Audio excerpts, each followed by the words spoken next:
Good morning, good morning, good morning. Let's see, get my wonderful on the line. How are you, my Empress Abner?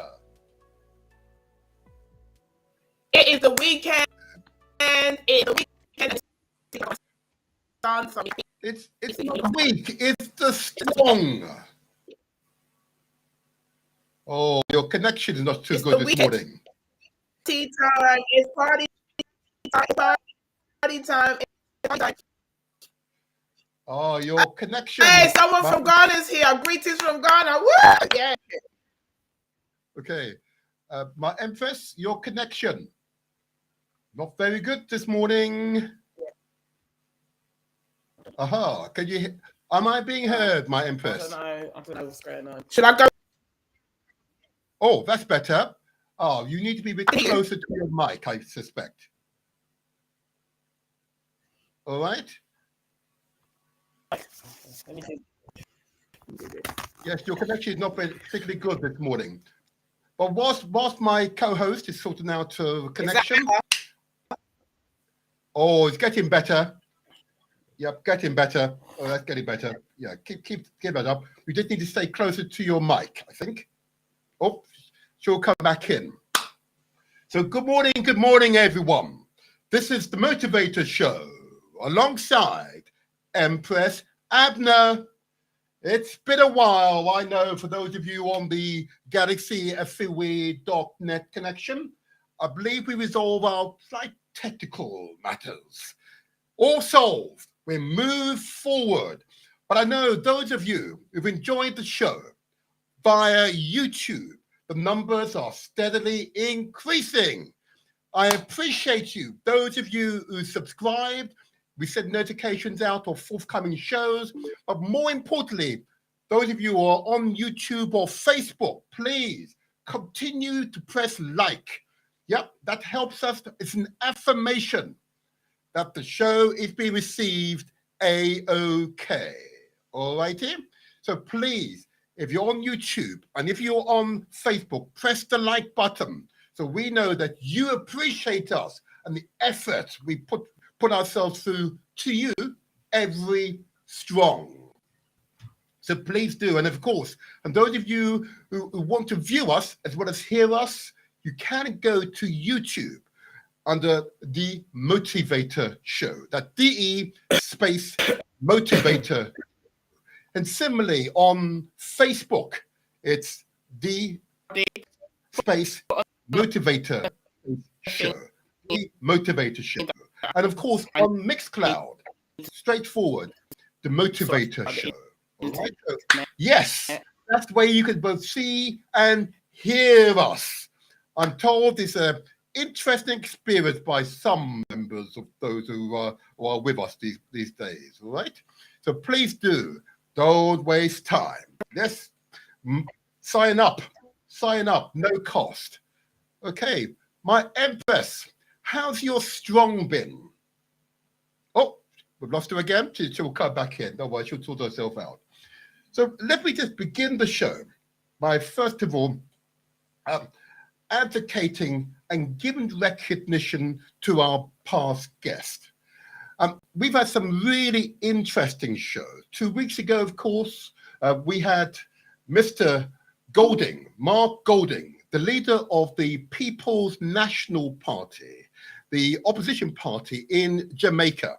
Okay, that was truly an inspired show. Truly an inspired show. What Mr. Golding demonstrated, it was here to celebrate Jamaica's so-called 60th anniversary of being an independent state.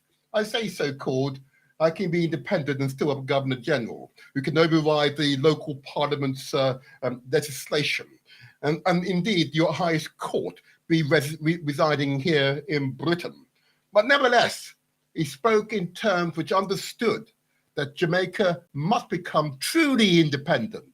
And the sentiment, the mood of the nation is to favor genuine independence.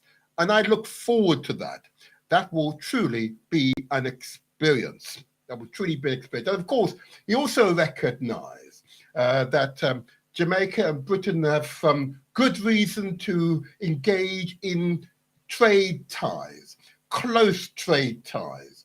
And I really look forward to Jamaica and Britain entering trade agreement, strong trade agreement that generates jobs both in Jamaica and, of course, here in Britain. So I want to recognize and applaud Mark Golding, the leader of the People's National Party in Jamaica. And truly, he was a genuine advocate for the nation. And we truly look forward to him paying further visits to Britain and recognizing the advantages of a large Caribbean, large Jamaican community here in Britain is advantageous. Jamaica will use those connections with this country in order to continue to build those wonderful trade relations. I also want to give recognition, and of course, I'm not sure my Empress can hear us at the moment.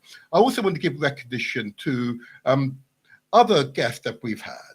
I want to give a big shout out to that Teo Aluko, the genius, artistic genius, writer, singer, actor, and producer.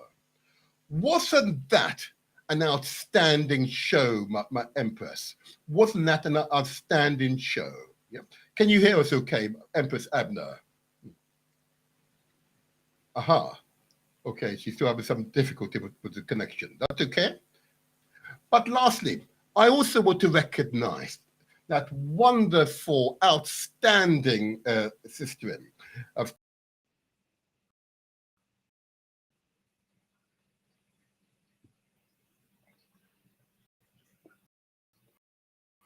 campaign. Okay.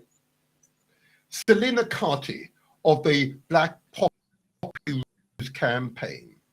To recognize her and applaud her for her outstanding works in supporting our heroines, our heroes of past battles and wars, those who've now entered their twilight stages of their lives and need our collective support to ensure that they're able to live out the remaining days of their lives in dignity. I applaud Selina Carty. Okay? But equally, today's program, today's show, will also be an impressive example of the wonderful people that make up the Black or African Caribbean communities here in Britain and worldwide, amongst the very best ordinary people projecting extraordinary abilities and aspirations for our community. Long may that continue. Long may that continue. Okay. Empress, can you hear us now? I know your internet's not good this morning. Can you hear us now? Oh, can you hear us? You can. All right. Okay, that's fine. That's fine. So let me press on. First of all, I just want to make sure we are still connected. We are indeed still connected to galaxyfewi.net. Galaxyfewi.net is the essence, the source of this program, where much of the original inspiration as to why we do these has been necessary. And of course, here the motto is, we want to translate our great words into action. And remembering, listeners, remembering viewers, success is ours for the taking. It's purely a mindset. And if in doubt, seek support from the community. If in doubt, speak, ask questions of those you respect and trust their wise advice. And let there be no doubt, success is ours for the taking. Praise be, praise be, praise be. Empress Abner, I don't know if you still can hear us.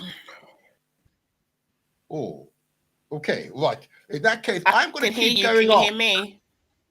Oh, we can hear you well. Yes, we can hear you well. You're looking wonderful, my Empress, if I am allowed to say that to you. Oh, Okay, she's definitely having some connection problem. Don't you worry, we will survive. You may need to look at some of your connections where you are in relation to the signal source. But what I will do, if I may, my Empress, I'm going to press on.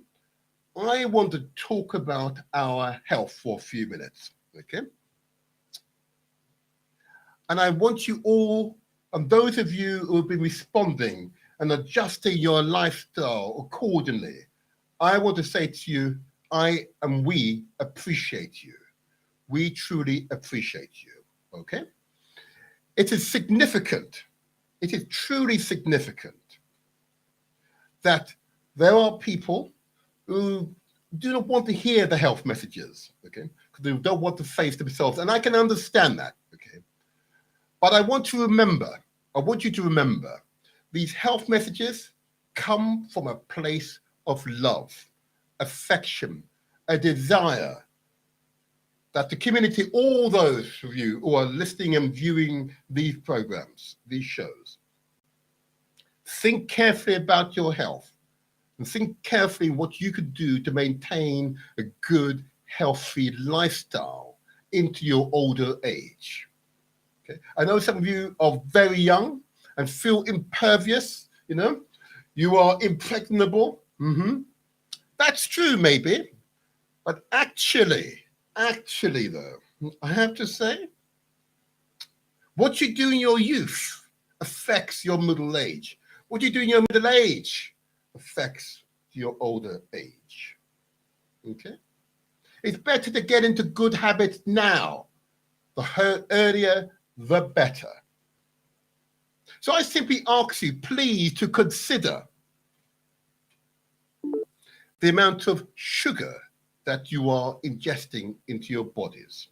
That's what I ask you to do, yeah? Think about, do you need to add spoons of sugar to your teas and coffees? All those slices of cake, those sugary foods, and they are very appealing. Sugar can be quite addictive. But I simply ask you to consider if you need to consume it every day. Yep, every day. Yep. And then consider this fact. Professor Hilary Beckles, the Vice Chancellor of the University of West Indies, noted that there is an epidemic, I repeat, an epidemic of diabetes in the Caribbean. Here in Britain, the African or Black communities, Asian communities, have above average levels of diabetes in the communities. And when I say diabetes, I mean type 2 diabetes. And the principal cause, apparently, is, of course, excess consumption of sugar and your body becoming numb to sugar. Therefore, it's not being processed. And I know with each of our family groupings, you will know someone with diabetes. And I want to emphasize, it is avoidable. We need to gradually reduce, in many cases, significantly reduce the amount of sugar that we consume. And equally, the amount of salt that we're consuming. Oh my gosh, I've observed too many members of the community putting in salt into their foods. For flavoring, I'm told. For flavoring. Actually, the salt is a potential toxic ingredient in excess. Many of the symptoms of it, of course, is hardened arteries and heightened blood pressure or hypertension.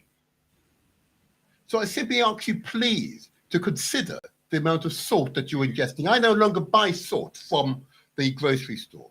I no longer add salt to my foods. Okay, I gain salt from other sources, as it were. Okay, and I'm perfectly fine. If in doubt, please go to your doctor, speak to your nutritionist, They're the professionals.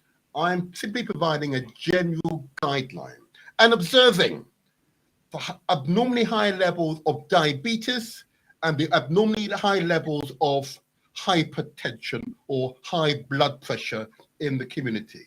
And those two conditions alone have many significant implications for our body generally. And you gain other conditions that affect our bodies as a result because of our weakened immune system. So I simply ask you, please, to consider the amount of salt and sugar you're ingesting. And equally, of course, please also consider the amount of fat and carbohydrate that you're consuming. Fat typically from meat products, or indeed is embedded in dairy products. And of course, dairy products is simply another form of cow's fat. Cheese, a hardened form of cow's fat. Margarine, a less hardened form of cow's fat. And of course, milk is just another form of fat, primarily, or bovine lactose. Okay? We eat these items in excess every day. They accumulate in our bodies. And what happens? We gain these bloated bodies. Yeah? Big thighs, big hips, big abdomen, particularly men, big abdomen, big arms, you see flowing around like this, This is not how we're supposed to be. Okay? This is not how we're supposed to be. Okay? And most certainly, women should not weigh heavier than the men for the same height. Yeah? We know we're out of kilter when you see this as being a regular circumstance, where the women are heavier than the men. I'm 6'1". Yeah. I still think in terms of stones, but I'm supposedly between 12.5 stones, and I'm 6'1". Let's give you a flavor. I live what I speak. Okay.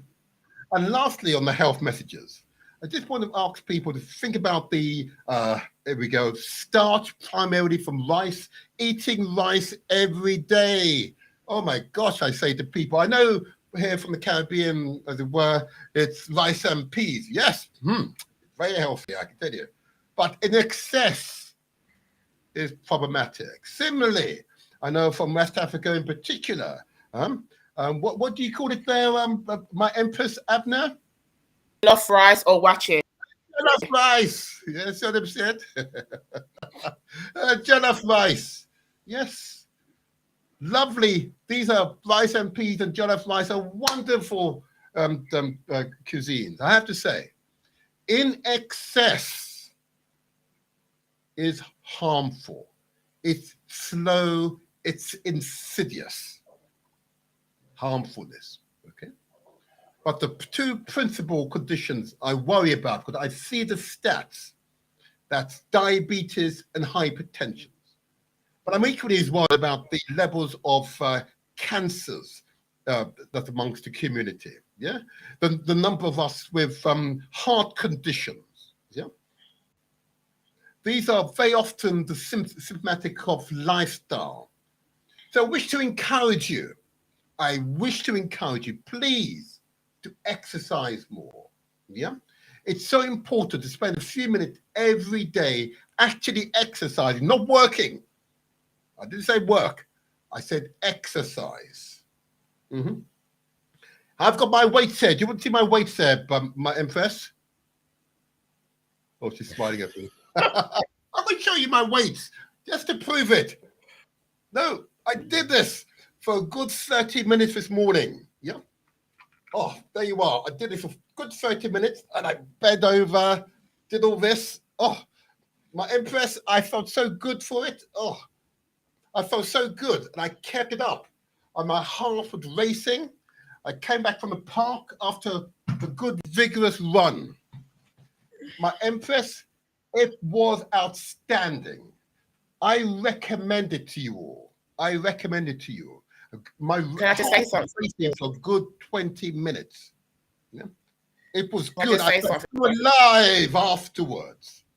Huh? Absolutely alive. You know, Sorry. running is bad for your health. Rubs against the bones of your knees and it wears away your knees. so you shouldn't run too much. Just to put Of that out there. course, but I definitely do not run too much. Okay, half an hour each day most certainly is not excessive. But my empress, if you're in doubt, speak to your doctor, speak to your trainer. Exactly. 'Cause I know you know. 'Cause last week you left us to go exercise. You're doing great things to yourself. That was a wonderful reason to leave early. Absolutely spot on. Okay. I have my Friday, water. Sunday, exercise days. Please say again, my empress. Friday, Saturday, Sundays are my exercise days. Excellent, excellent. You've got yourself into a routine. It's essential. I say to listeners, I say to viewers, get yourself into a routine that you think about yourself, think about your body, think about your mind, and of course, your spirit. Yeah. And you work on yourself. You work on yourself. Okay. Drink the appropriate amount of water. Yeah. Ideally between 2 to 3 liters per day. Again, don't take my word for it. Speak to your doctor, speak to your nutritionist. They will give you the right amount appropriate for your height, size, and of course your age. Okay. So there you are. But these messages I know are getting through to people. They understand the significance of taking care of ourselves, considering what we're eating and what the implications are over 5, 10, 15, 20, 30 years or more of doing exactly the same thing. Yeah? Cumulative impacts. We must assess and determine what's in our best interest. Okay? It is so vital that as many of you think what you're doing to yourself through. Because when you have to go to the doctor because of these ailments, these lifestyle ailments, you've got to take responsibility, and you really don't want to be in a position where you have to always have to take these medications. You can do this yourself. Keep yourself in good shape. Eat well, exercise well, and of course, think well as well. There you are. Why do I say think well? But of course, there are times when you've just got to meditate. Mm-hmm. Meditation, I recommend it to you. I commend it to you. Where you sit down quietly, close your eyes, and you breathe slowly and deeply. And you clear your mind of all the trials and tribulations. Yeah, push it all away. And you're able at this point to be at peace with yourself. Those moments are so incredibly important for us to be at peace with ourselves. And if you're not used to doing it, I know it's challenging. I recognize it as a challenge. But honestly, we can. Because remember, success is ours for the taking. Yeah? I'm looking at the wonderful Empress Abner over there. Okay, she's smiling. She's got a wonderful smile on her face. I know she's taking care of herself. No, I'm laughing at a comment that someone wrote. Oh, what did they write? When we were talking about running and exercise, she said, it was a lovely Empress Music Live. She said, I got paramedics on standby. So that made me laugh. Oh yes, I love lady. I love people who say Oh yes, I know her well.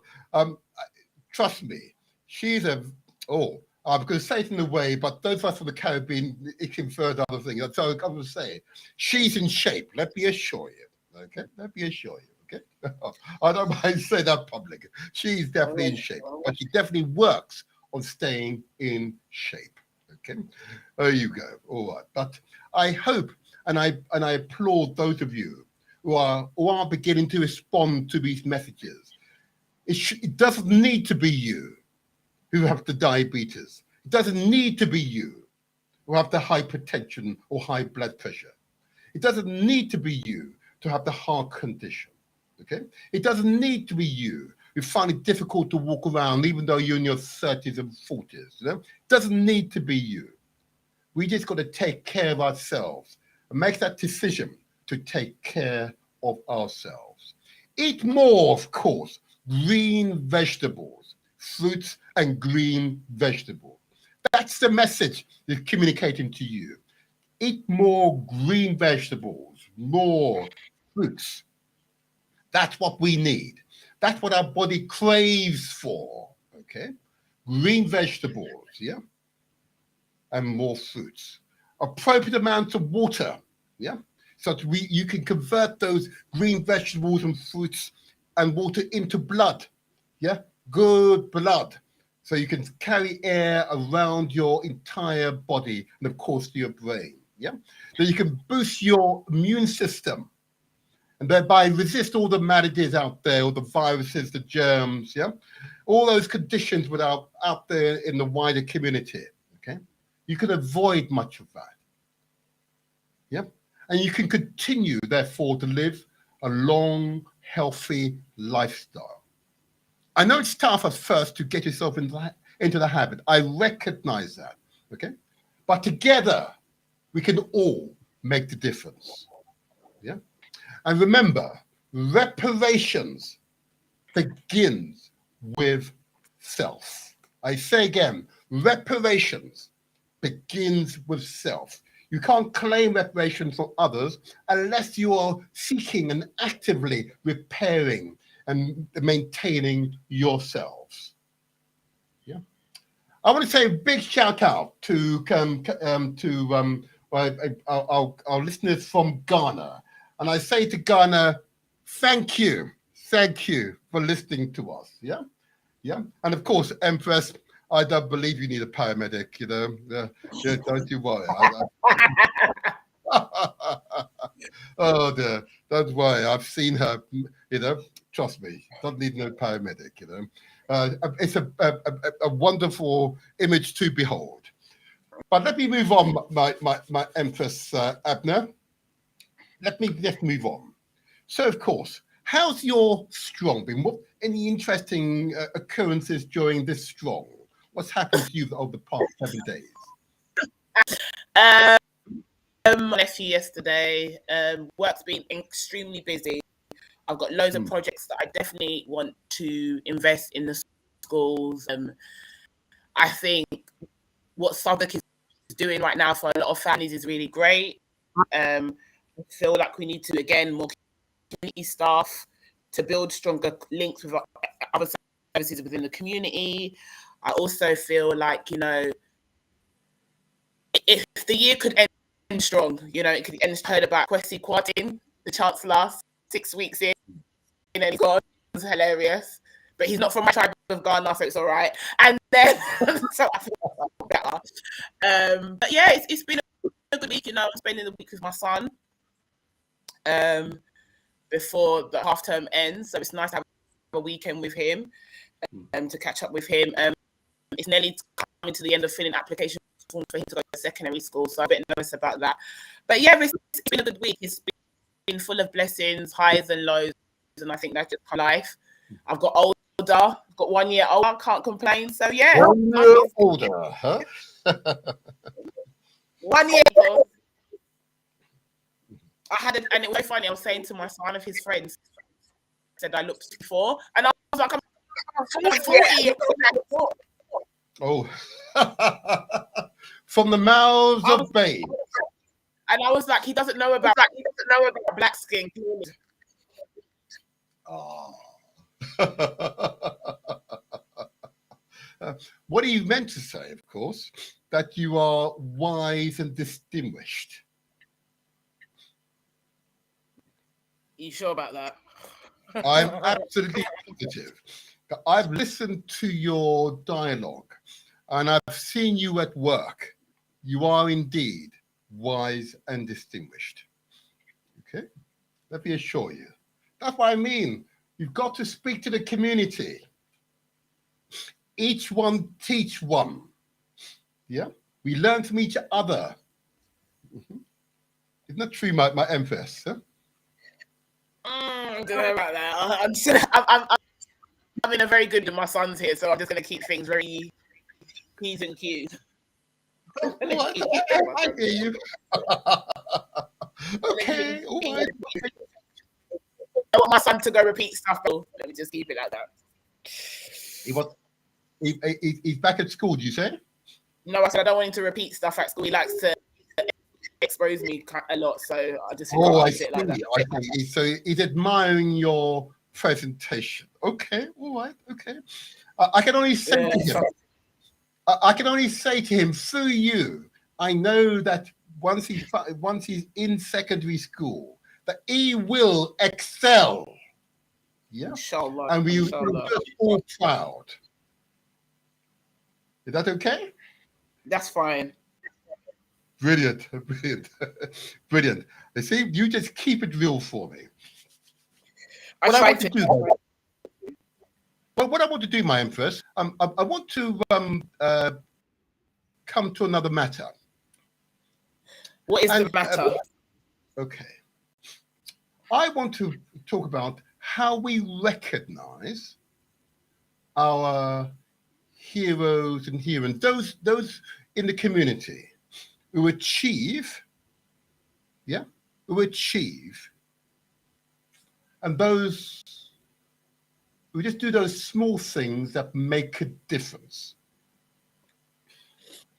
And our guest, when our guest arrives, will be someone with a focus on ordinary people engaged in wonderful community activities that supports not themselves, but the whole community. Okay? Members of our family, if you like.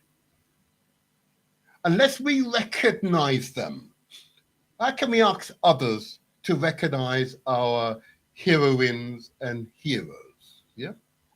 Would that be fair, my Empress? Would that be fair? Yeah. Mm-hmm. Yeah. I know a really big hero of mine within the community. I don't know if I should mention her name on here. She might be embarrassed, but she does so much for the community. Just even as a for me, she does so much in boosting the young people. She's got like her hands in things, and she's always doing community things. She's trying to help the young people progress. If there's an incident, that's the first people on the ground. You know, she works till all hours of the night. I don't think she ever stops personally, and she's a great hero, and I'm very blessed to have worked with her for the last 2.5 years. Her name's Sherelle Brown. She works for a company called Fight Change, and I just think she's just like astounding. The energy, the effort, the determination, the drive. She is someone, young lady, but someone you would want your dream to aspire to be, because she's just so driven. Her work ethic is impeccable.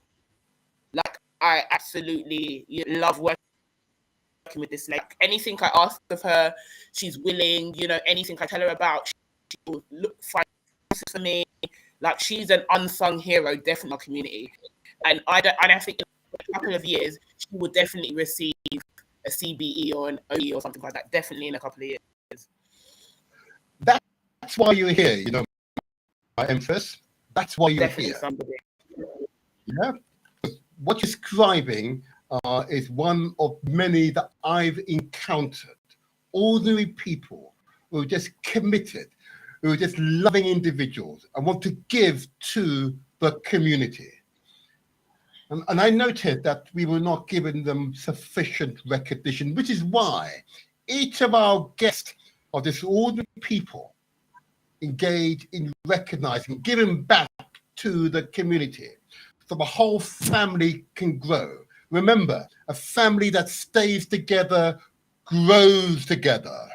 Okay? Yeah, that's why I do these shows. Okay? That's why I do these shows. It's so important. Anyone else you've met during the week that might be of interest to us? Have I met anyone interesting this week? No, not really. Well, you have. I know you have. No, really. Yeah. Not really, no, because I've been in the office a lot this week, and I was at home this week because we had a death in the family. I've been at home this week as well. But you know, when I meet people, I tell people, I will text friends and say, "Oh my God, you don't know who I met." So when I meet great people, I talk about them and stuff. And I know there are unsung heroes that are personal to me because they've been through a lot this year, losing parents, issue their children. So I think mothers are unsung heroes, and we don't get a lot of credit. Especially, I personally think single mothers are unsung heroes. That's just me. Single fathers are unsung heroes because they don't get enough credit. A lot of single fathers do not get a lot of credit for the things that they do for their children. Mm-hmm. Or if they split up from partners and they do, and the women don't recognize that, I think that is very tragic and quite upsetting. But there are a lot of unsung heroes who are fathers, and I think that needs to be recognized as well. I think also some teachers who are unsung heroes, people in the healthcare system, because as you know, there's been a drop of those leaving the healthcare profession. So there are a lot of, but I think personally, my friends are unsung heroes for the things that they do for me, my son, people in the community, for my mum. I think my cousin is a big unsung hero. He doesn't get a lot of credit as well for the things he raises by himself. So I think he's amazing. Mm-hmm. So yeah. Okay. And what you're really highlighting, of course, is what I detected many years ago, a few decades ago, that, as I said earlier on, reparations begins with self. So we must be the first group of people to recognize those within our community who are these unsung heroes, those who just give out of love. They don't expect financial or personal adulation, okay? But they absolutely deserve the personal and adulation.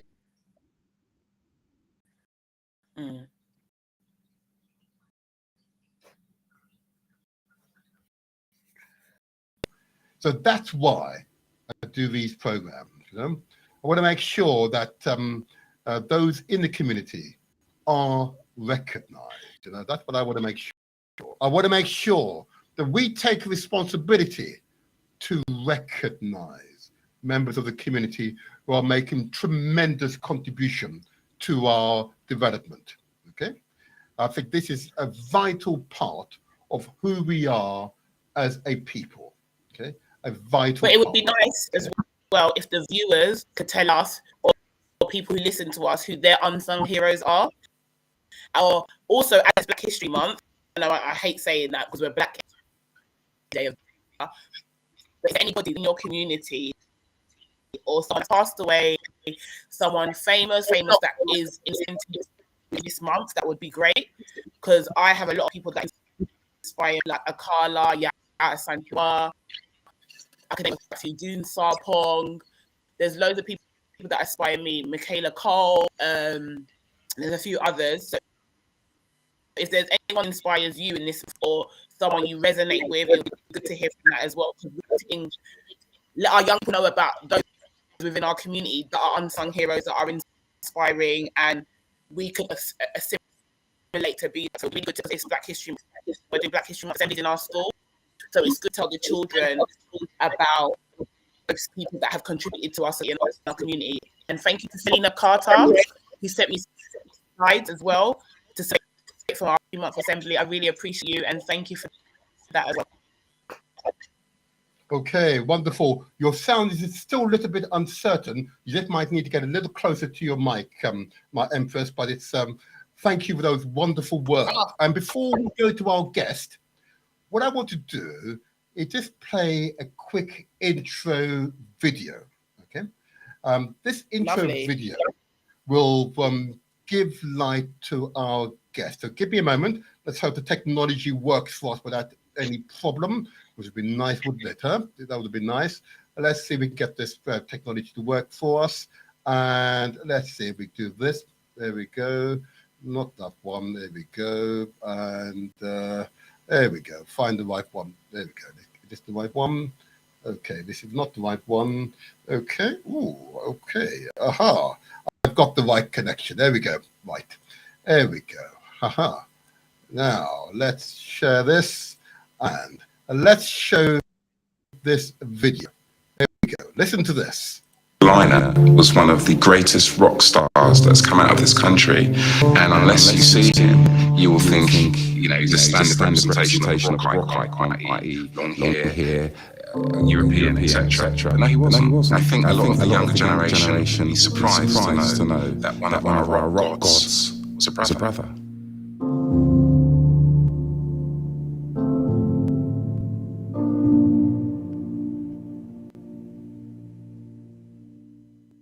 Phil Lynott was one of the greatest rock stars that's come out of this country. And unless you see him,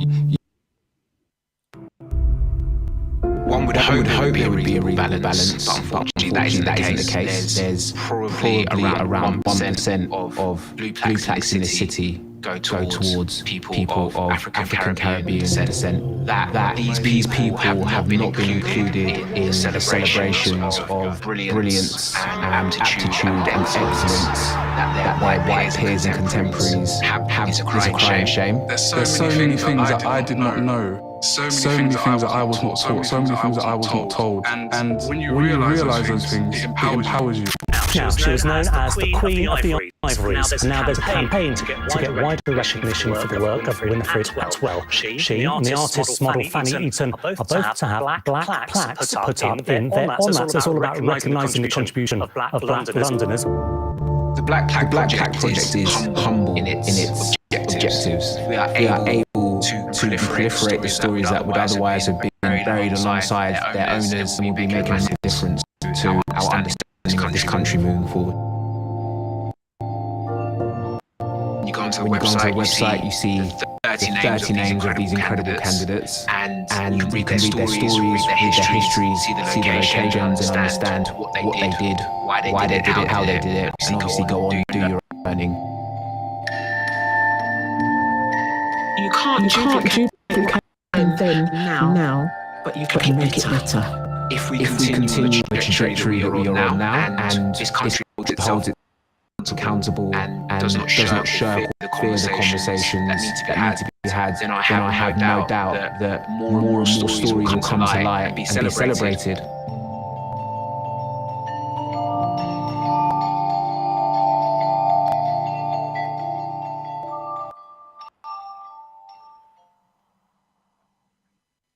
Well. That is so interesting. That is very interesting. Yeah, very it makes interesting. Me think I want to take my kids on a walk, or my son on a walk this weekend to do that plaque walk. Yes. And I think that for all parents, and indeed there are many parents and others who have not ever taken a walk around London, around Britain, and observed those locations where plaques can be found in honour, in recognition, remembering those of members of the community who have made a positive contribution to our experience here in Britain.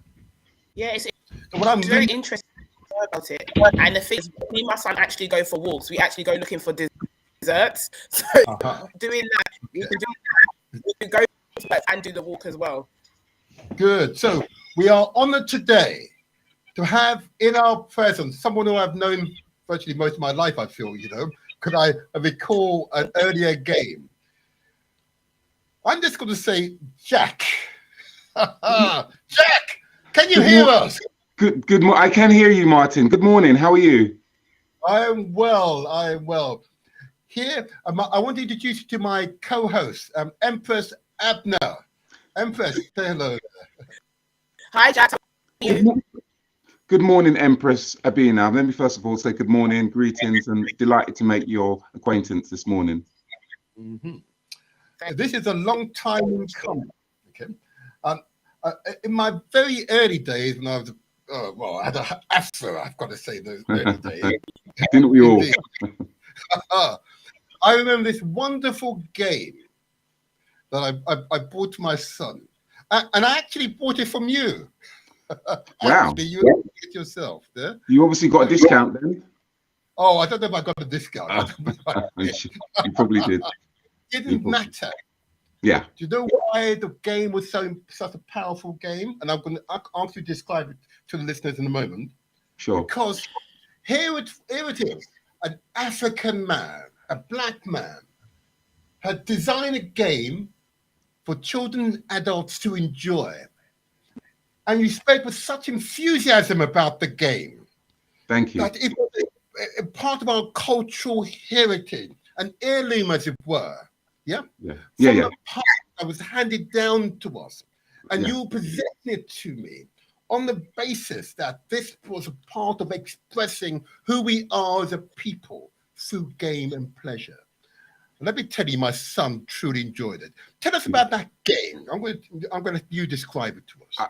I certainly will. I'm just trying to work out what version you got, because I had 6 versions.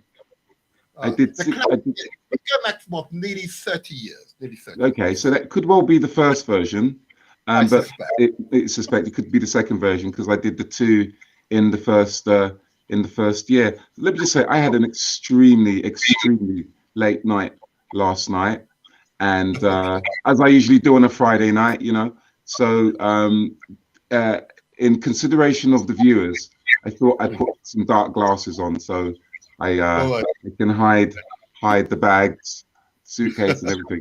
So here's the thing, so the first game, very quickly, Empress Abina, I did a board game called Nubian Jack, as you probably are aware, and the very first version was to highlight the African contribution to Britain. We called it Nubian Jack because we used the design of the Union Jack and we flipped it. So Nubian Jack became Black Jack, became Black Flag. Jack also means upliftment. And so that was the subconscious metaphor for the name. And as Martin said, it was revolutionary at the time, unprecedented, and it highlighted the positive role models, contribution, history of Black Britain, and not even Black Britain, Britain as a whole, the positive contributions that Africans have made to this country. It sold out in 6 weeks, and there became the birth of a phenomenon, Martin, because obviously subsequently I sold 120,000 copies. But I need to say this, in the first year, I kind of ran out of we're talking the mid-90s, as you said, Martin. I kind of ran out of role models at the time. To make it a business model, I needed to include the African contribution to humanity, to global excellence. And so I was able at the time to include the likes of the Mike Tysons and the Martin Luther Kings, and boom, the thing blew up. Absolutely. My son, indeed, all the children were inspired. You know, learn history play. Well done, you. I've not had this opportunity ever to do this in public to you. I would say, well done, you. Thank you. Inspired, not hundreds, not thousands. I'm convinced you inspired millions. Thank you. Thank you very much. I'm not supposed to know that, but one thing I do know, it didn't show in my bank account. So there you go. I do know that for sure. Yeah.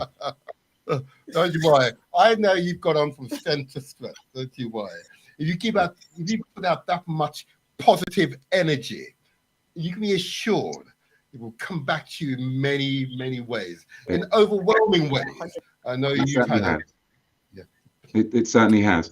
So I've not seen the questions you're going to ask me, Martin. As you know, I do these interviews on the fly. Believe me, I've done quite a few of them now. So I kind of like the unpredictability aspect. Yeah, but the reason I said that, because hot on the back of the book, of the board game, I did a book. I don't know if he's going to ask me any questions about the book. Was you going to get on that? Because if you didn't, I wanted to quickly introduce that thread. Yeah, tell us about the book. Okay, so the thing about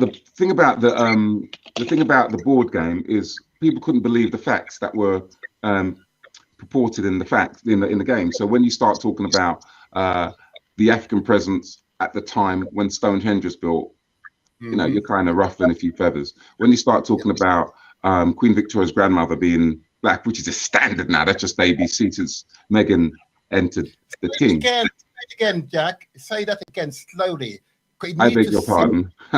Yeah, when you start, it's one thing to talk about Michael Jackson being the king of pop. Nobody has a problem. But when you start saying the Queen of England descends from a Black woman, then you start having people saying, I've got the postman coming in here.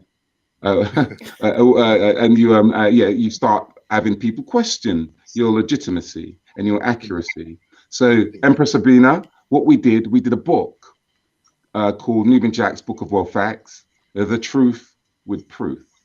And we gave all the references and the sources where people can find out the information for themselves. And it took the concept to another level. Wonderful. I have it in my bookcase here. Oh, you do? And it is truly an inspired read. Now let me ask you a question now. Let me ask you a question from the book, you know. Don't let me ask you. I could test you, but I'll leave that because I probably forgot the answer myself. So. Please do. Hold on. Can I just say, the reason why it was a profound read, because you would expect that if you go through the education system in this country, and you're taught history in such an old-style imperialist manner, empire and conquering, etc. It invariably shows absolutely no respect for other peoples and cultures, and leave the average English man and woman feeling that they're so much better than anyone else that it's almost impossible for them to get on with other peoples, other cultures, other ethnicities. And that is still running through British society, and why we have persistent poor behaviour by people who are English, Scotch, and Welsh because of what they've been taught in school. Absolutely. The indoctrination they've been exposed to. Absolutely. And this is one of the problems, you see. England will have this perennial problem of grappling with their past because the higher-uppers, as it were called, haven't told the people the truth. So the people actually believe that they are a superior group of people. Obviously, some people are, and I bear witness, are questioning that myth. And perhaps not enough, enough people are, but inbuilt in this whole mythology of Britannia rules the world is them going around the world, raping, plumaging, and stealing people's resources, ideas, culture, and the chicken is coming home to roost. But we want the best for Britain.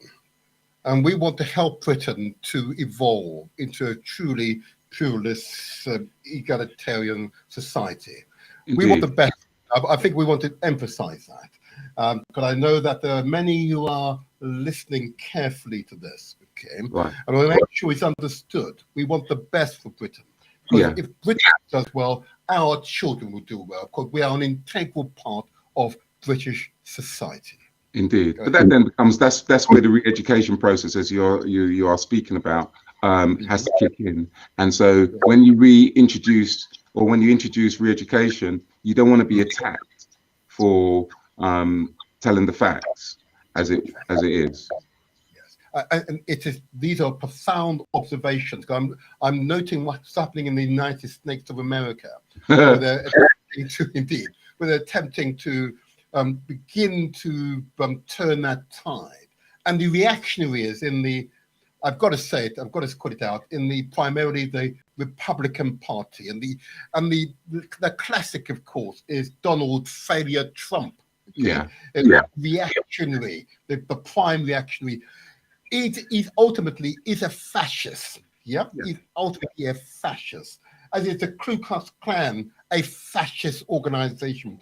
The so-called Proud Boys, another example of a fascist organization. Let's call it what they are. They're not simply racist. They are a fascist group of people who are the antithesis of what America should be. And I see some elements here, but I'm pleased to say that I've got greater hope for Britain and its future than I have for United States of America, I must say. But I'm going to move us on, because I'm just conscious of time, and we have a few questions. And you want to do it, you like to be risk, you like to do it on the fly. I'm okay with that. Okay, cool. A question for you. We understand, and this is an astounding fact about you. We understand that you were a nurse. A nurse? Yeah, were you a nurse? No, that one is one accolade too many. Although my mission is to nurse people to reality and offer some facts which will heal. But to claim that I was part of the NHS would be not true, alas. Okay, I like that, and that's why I wanted to read the question. There you were. Next one for you. Beg your pardon? I believe say that again. That he was a nurse. I really actually thought it was a nurse. I was like, oh my god. Did you? Oh no, that wasn't one of my things. Although I could do with a bit of night nurse right now, because boy, I'm very hungover, I can tell you. But anyway, yeah, no, I wasn't a nurse, no. But next question. Tell us about the various plaques. Okay. The black plaques, blue plaques. I've even seen bronze, greens, and indeed these stone plaques. Right. What colours signify? Just perfect. Take us through. I certainly will. So first of all, we've done 76 plaques to date, which is incredible, actually, as being the father of these plaques. But it must also be said, I have a wonderful team that assists me to do this. Everybody knows there's no me in team.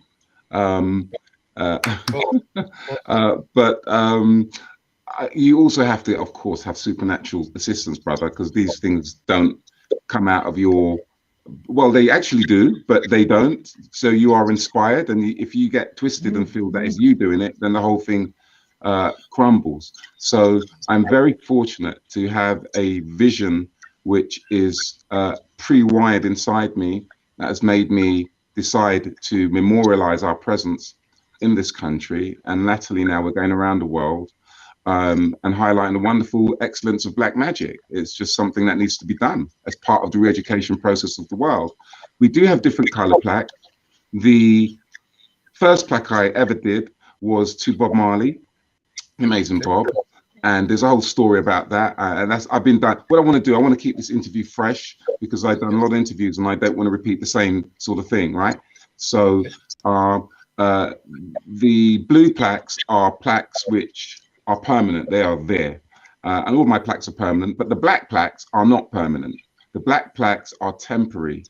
The black plaques are to raise awareness so we can turn those black plaques into blue plaques. And I've done those with a company called Havas. And Havas is an international marketing company, very big, very, very big indeed. And they were inspired by the concept of black plaques. And together we, produced a website, started taking over some really interesting spaces, indeed, in the UK, and highlighting some very interesting people, some of which you have on the screen there. So on the extreme right, for instance, Miss Penny was a Jamaican sister, Barnayard, came over here and flipped the notion of what European beauty was. She was the first international black model, supermodel, and she lived in Hammersmith and Acton and a number of places, Westminster, and she has been given a black plaque, but she's about to get a blue plaque. Earl Cameron, I won't go for all of these names, but Earl Cameron was an amazing pioneering actor in the UK, amazing. Errol Brown, we plonked a plaque on EMI Records in St. John's Wood to Errol. That one's still there, so I haven't turned that blue yet, but that is still there. Dyke and Dryden, we also put up in, to those who don't know, Dyke and Dryden are the black millionaires in hair care and beauty. Phenomenal brothers. Of course, they pioneered Jerry Curl back in the day. Yeah, as you do, right? As best we give them our money, then anybody else comes and takes our money, and offers us the same thing. And there's more. There's lots of people there. I can just about make out William Brown. William Brown is an interesting figure, actually. Let me just quickly tell you about the phenomenon that is William Brown. So William Brown was a sister. William Brown was a sister that who was part of the British Army for 5 years. Right. My brother. She concealed her sex became part of the beauty. She was on a sailor. So to be fair, she wasn't going through the trenches. But yeah, very beautiful pioneer and warrior queen. Mm-hmm. And so forth and so on and so on. Yes, sister. You know what, sister? I can't hear you properly now. Say it again. Say it again. That reminds me of the story of Mulan, who became a warrior because her dad couldn't fight because he was ill. So she concealed herself as a woman to fight in the war. Right. Concealed herself as the man. Concealed herself as the man. Yeah. Yeah. Right. Listen, man, sisters. There's a new film out right now. It's just been released actually, and highlights the amazing power of our sisters, man. Because more often than not, they're the ones leading the fight, taking the fight. Absolutely. Reminds me. I don't want to say I didn't hear that, but repeat that. Do you know your sound is muffled. It sounds a bit muffled, and sometimes I don't hear it clearly. I really, really am sorry. Next time I'm gonna go on, Empress. Repeat your question. I just said, is it called The Woman King with Viola Davis? It is. Have you seen it? No, I'm going to wait for my friend to come back from America, and then we're going to watch it together. Perfect. I've heard such wonderful reviews. If I may, but Jack, the Ladipo Solanke. Yes. It's in personality. But, right. So here's the thing, right? So my plaques are like my children, and I have said this before. When you get to like 75, I'm not 75. When you get to plaques like 75 and 76, you can't remember all of the finite details, and that's the blue plaques. The black plaques are 30 in themselves. Ladipo Solanke, I haven't done a blue plaque to him yet. So I can't remember.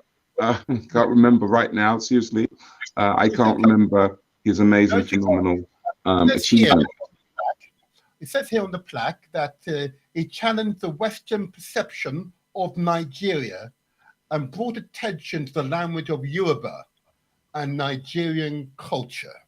Okay. Well, now, we're operating the Borough of Southwark, and we have the largest Nigerian community in Britain here in the London Borough of Southwark. Yeah. Would it be a shout out to the Nigerians who are listening and watching this show?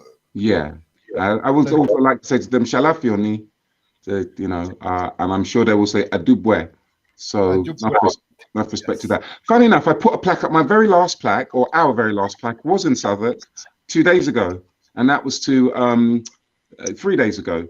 That was to George Bridgetower. George Bridgetower, Beethoven's best buddy, a wonderful violin virtuoso, and we put it up on Jack Jones' house. So just big up Southwark for that. But of course, so I mean Nigeria. That's little Lagos up in Lewisham there, isn't it? Yes. Well, we're in Southwark, so Lewisham is another borough, but I hear you. Yeah. It's really Southwark. So you're talking Peckham? Sorry, Peckham. That's what I meant. Peckham. Yeah, Peckham, which is where we put the plaque, of course. Yeah, it's little Lagos there in Peckham. Love it. Absolutely. And I noticed you came up to Justin Fashanu. Yes. So Justin hasn't yet got his plaque. Mm-hmm. Oh, where are we?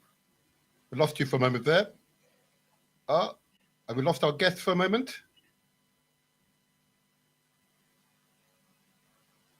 Empress, are you still there? I'm here. Aha, okay. Very badly, but I'm here. That's okay. We've lost our guest for the moment. Yeah, the connection's been bad today. Yeah, we're in the midst of telling us about Justin Fashanu. And that's John Fashanu's brother. They were both footballers. That's correct. So it was interesting. I thought that was an interesting one to see there. So he was the first one of the first black British footballers, of course. And of course, he was able and felt strong enough to come out and admit his sexuality. He was one of the very first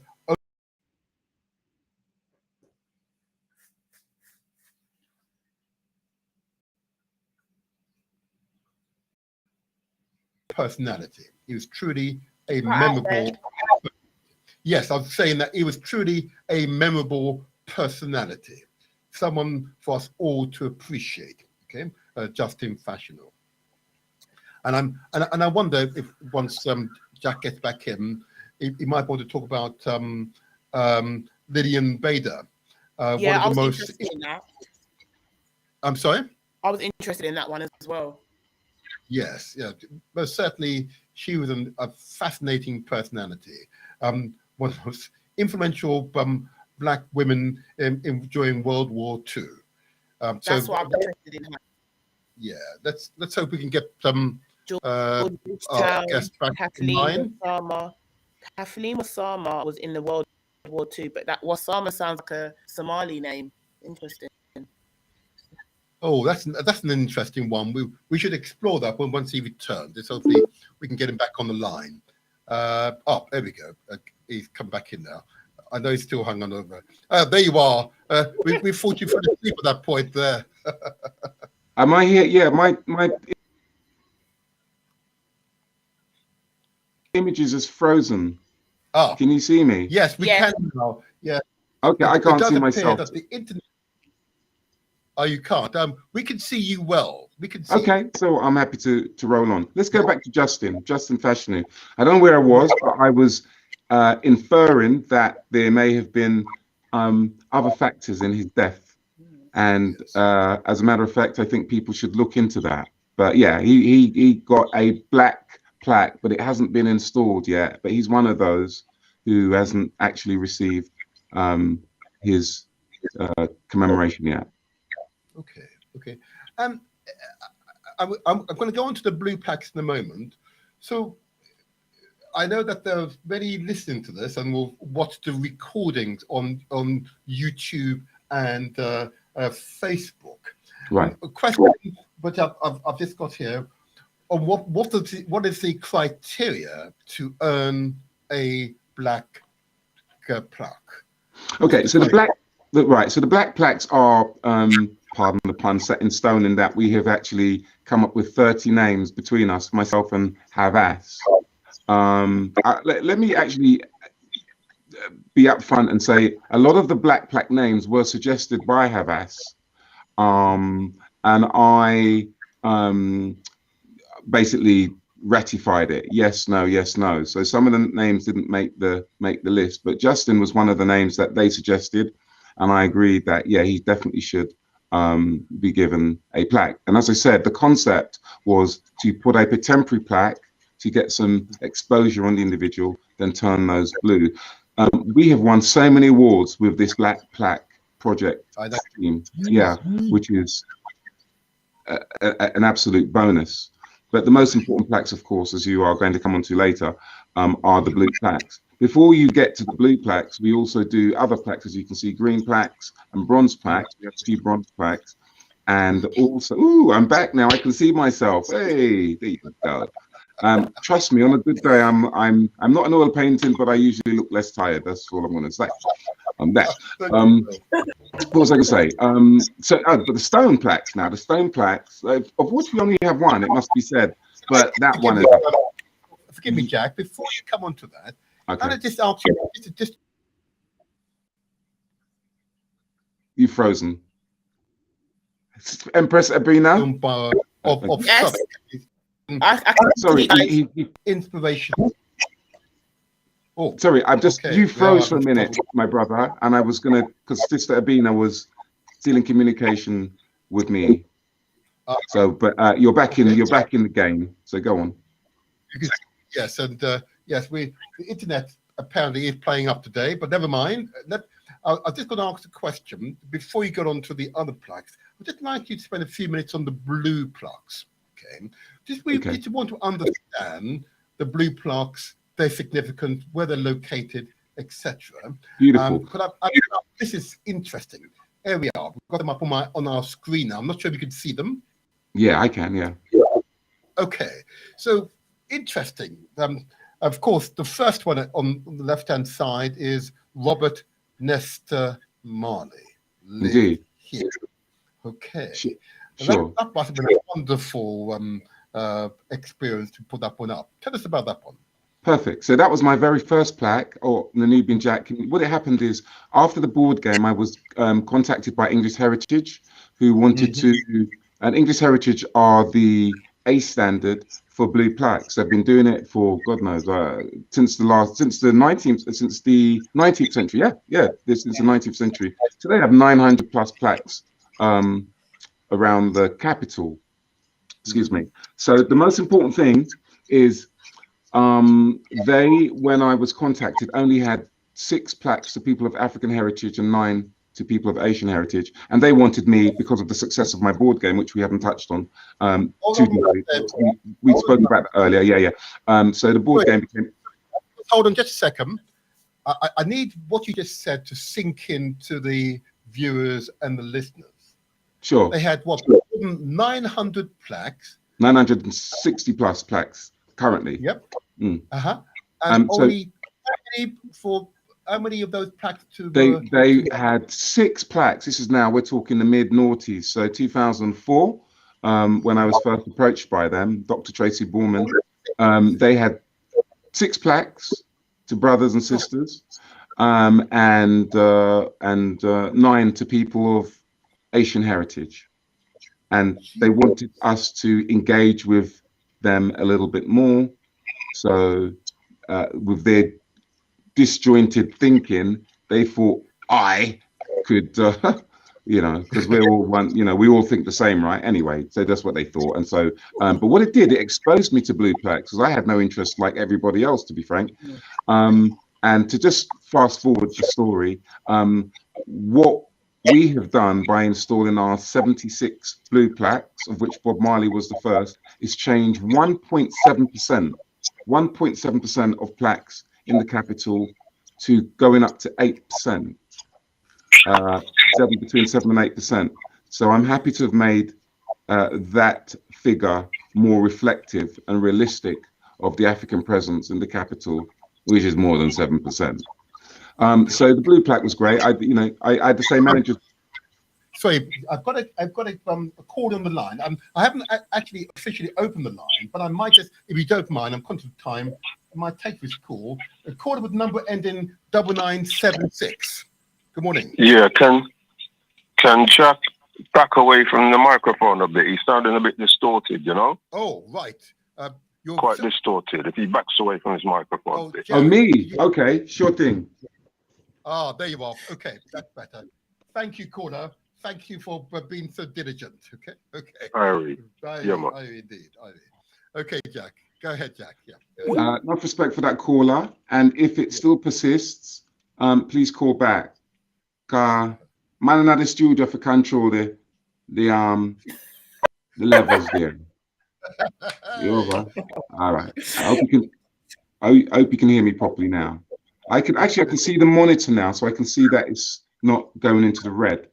So hopefully, first of all, let's big up our most of our crew and everybody listening around the world, and those who are listening at home on a morning when really man should be resting in bed. You understand? Again, that's another story. But there you go. Understand my plight. Exactly. So where are we? We're talking about blue plaques, right? And the importance of memorializing our presence in this country.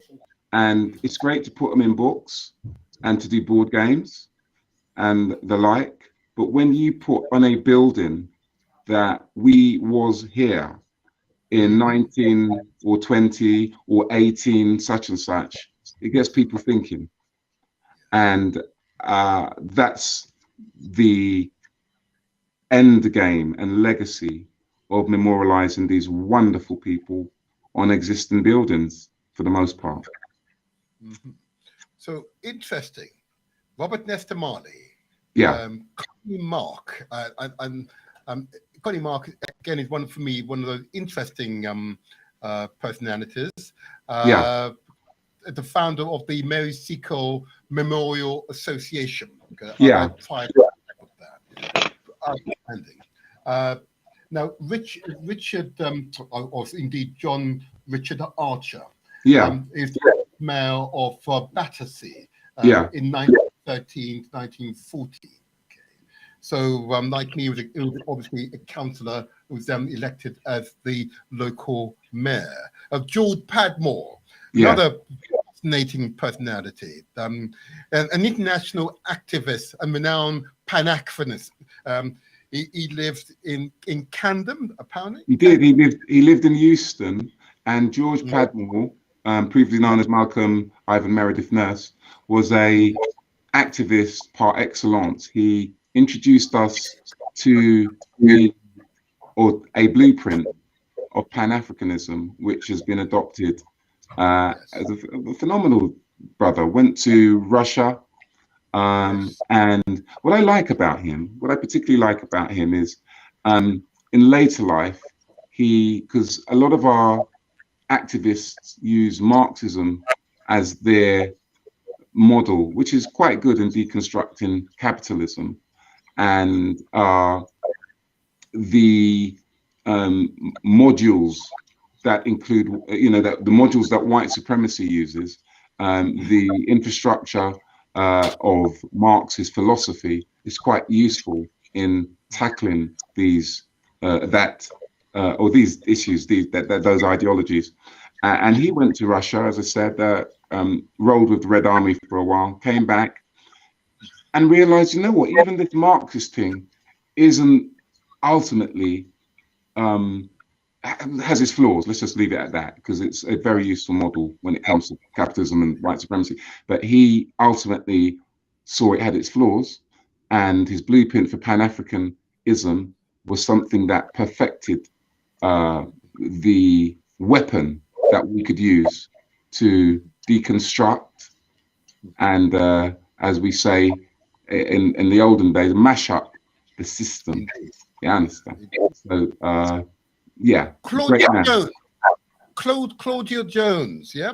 Yeah. 1915 to 1964, the mother of the Caribbean Carnival in Britain, organized an annual carnival from January 1959 as a response to the 1958 August bank holiday Notting Hill riots. Certainly. So Claudia Jones has more plaques than any other individual. She has 3 plaques from me. I'll probably stop at that because Bob as well has 3 now. A plaque to Bob Marley and the Wailers, and a plaque to Bob Marley the Wailers and to the Wailers. That's right. So Claudia Jones, where do I start? She was a thorn in the side of white supremacy in America. She got deported from America. She was born in Trinidad. When she was deported during the MacArthur era, Trinidad wouldn't accept her. A child of the soil, of their own soil, Trinidad refused to take her back. So the British said, it's okay, we'll have her here, obviously to keep an eye on her. So Claudia Jones came here and started the first black newspaper. She was one of our greatest civil rights activists. Fortunately, a lot more Americans are beginning to hear about her now, even though she spent some time there. She had been forgotten from history. And our shine in her light, if you like, when I say our, I'm talking Africans in Britain, has held her as a torchbearer, and she's becoming better known to them. One of her strings to her bow was she created the very first indoor carnival in this country. And it was to the uprising in Notting Hill in 1958. I don't like to call them victims of Notting Hill, but that's how she termed it. And she had a fundraiser every January, actually, to raise funds for the 1958 race riots, August bank holiday race riots. It's important that you understand what I'm saying, because that's when the carnival takes place, in August. Yeah. Every bank holiday. But and I'm grateful for that explanation, because it's we're in the midst of so-called Black History Month, and I know that there will be many families, children, and those who are not informed listening and watching this history lesson. Okay, and this is really an important part of British history, African history here in Britain. And I see you have a plaque devoted to a really serious incident which I could very well have attended myself, the New Cross fire. Oh yeah, which took yeah. place in January 1981. Yeah. With young people. Yeah, that's probably our most tragic plaque. On the flip side, it's been our most attended plaque. We shut down the streets of New Cross, and a lot of emotions were evoked that day when we memorialized and remembered on the house in which the fire took place the 13 lives and subsequently 14 lives that lost lost their lives that day in that tragic event.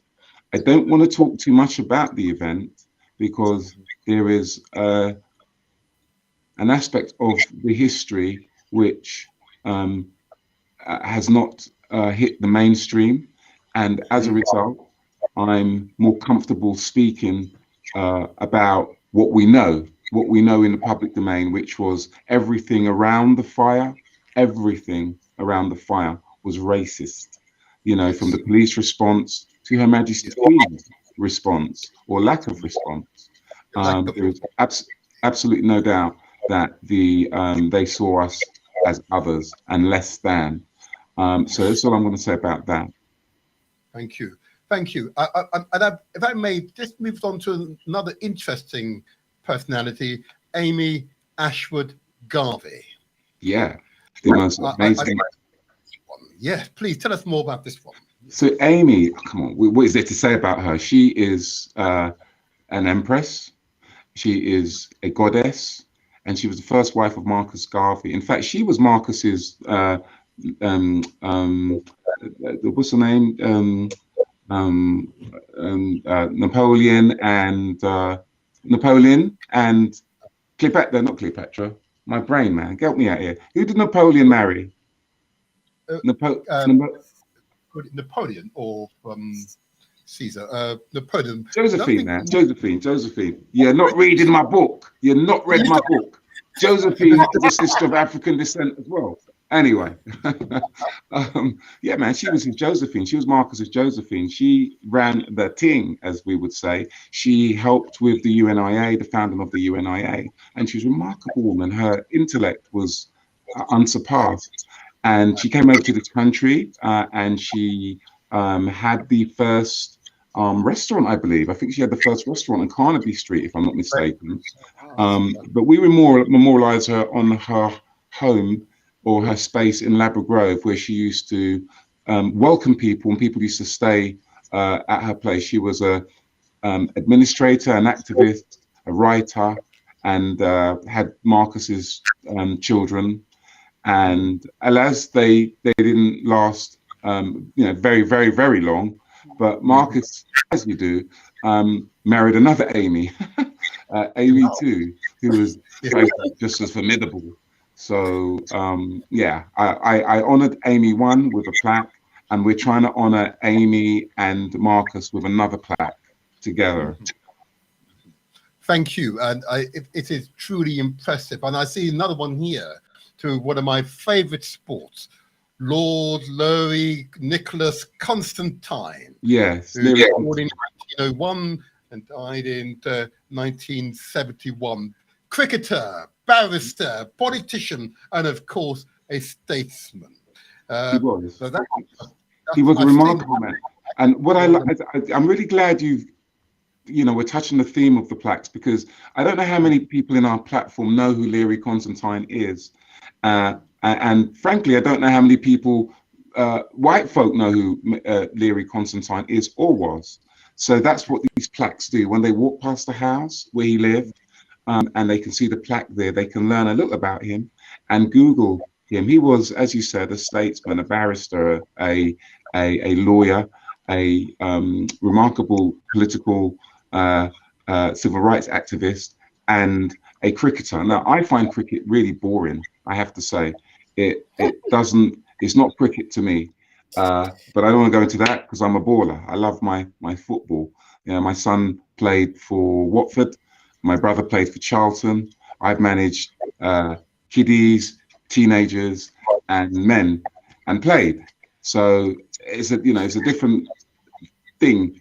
Anyway, let's not talk about the politics of cricket and football. But yeah, he was amazing. He was a formidable cricketer, and that launched him on a trajectory that would change the world. Brilliant. And I see one here for a wonderful personality, Malcolm X. Yeah, Wali, Malcolm El Shabazz. Look, man, Malcolm X is one of those who sits on the right hand of Jah. Malcolm was the real deal. And it's remarkable that he came over here in the 60s, 11 days before his death, before his assassination. He was walking about in Birmingham, Smethwick, right, to be precise. That's right. And there's some clips on YouTube you can see and online. But there was desegregation. We're talking obviously the 60s. And he did a walk around the city with some brothers, with some Asian allies. And at the time, I forgot the guy's name, but there was some white dude, racist man, saying, if you want an N-word for a neighbor, vote Labour. And wow.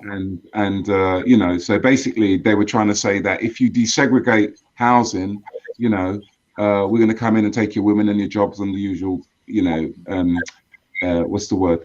They are so insecure. Anyway, Michael came and just said, listen, folks, this isn't right. This shouldn't be allowed to happen. You know, we're getting, you know, this is not the United States, so do the right thing. I'm summarizing, obviously. And he never lived clearly to see the impact that he had, but his impact helped to flip it over or tip the balance. And the Tory MP lost his seat. Absolutely. And 11 days later, Malcolm entered the Netherland, entered the netherworld. The way its effect, just like Marcus Garvey, is profound. In death, definitely, is even more powerful and influential. Correct. Can I take what I see on the right-hand side, a musical artist who I've admired for my entire life, Dennis Emmanuel Brown. Oh, the American Dennis. Yeah. So we put reggae. Yeah. So we put Dennis's plaque on. I think there's an echo. You know, that's what's throwing me. We put Dennis's plaque on the building where he stayed with his brother Leroy. It was a homage to a very close friend of mine, brother by the name of Ronald Kushney, who introduced me to Dennis, actually. So I used to, and this is God's truth, man, I used to, after school, go to Ronald's house, and he would play me Dennis, and I would play him Stevie, because I really loved Stevie Wonder. And not that he didn't know who Stevie was, and not that I didn't know who Dennis was, but I became intimately familiar with who Dennis was. You understand? And I couldn't get in my head at the time, well, I could, but it was fascinating that as much as I loved Stevie, because Stevie was, you know, we were talking Stevie Wonder, I had a close friend who loved Dennis, who loved Dennis even more than I loved Stevie. Yeah. And he ended up rolling with Dennis, you know, went to Jamaica and was hanging out with Dennis and so forth. And then sadly, you know, Ron passed. And that I've kind of never really none of us have really got over that, because he was a beautiful man, wonderful brother, broadcaster, bit of a gallist, but you know, that was part of it, and that's how it goes. But beautiful man. And so we did Dennis in his memory, which is, I think this was 2012. Yes, that's correct. That's correct, and that's pretty fascinating. And just pick one other person out, and then we'll go to the next segment, and that's of course Bernie Grant. Yeah, Bernie, beautiful Bernie, another beautiful man, one wonderful man. Or those who don't know, I'm going to assume the younger generation don't know. So Bernie was one of our greatest politicians. He was not quite, but it's possibly our Martin Luther King in many respects. What I like about Bernie was he told it as it was. So when he was to take his place, he was one of the first black MPs in this country. And when he took his seat in the House of Commons, he turned up with his dashiki, his African outfit, paying homage to his ancestors. There was a turning point in his career when a sister in Tottenham got murdered. Can you remind me who it was, my brother? She got murdered, and it caused the riots. Do you remember where police Blakelock got decapitated? Remember? Okay, if you don't remember. Okay, you go, oh, well, there you go. That's what these plaques do. These plaques are there to inspire and remind us of our history. So what happened was the police murdered one of our mothers and thought they could get away with it, right? So they couldn't. Yeah, they couldn't. And they paid the price. One of them paid the price with his head being severed from his body. Yeah, that's how we felt. And that anger does run through many. Yes, Cynthia, Mama Cynthia. Mama Cynthia was murdered by the police, man. Yeah. You know, sister just, you know, we're talking about, it's not like they murdered a brother, which is, they still can't get away. But, you know, this was one of our mothers. So this is what people need to learn. You can't take, anyway, I don't want to get too radical on this early. The youth then did what had to be done and, took one of them. So Bernie, because Bernie, you know, this was his constituents, you know, this is his area, feeling the pulse of the people, told it like it is. He said, the police and I use his words, got a bloody good hiding. That's what he said on Broughter Farm. And they never forgave him for that, ever. And there's another story, but I've done that on another platform where I was taken to Paddington Green station, the terrorist station, and interrogated.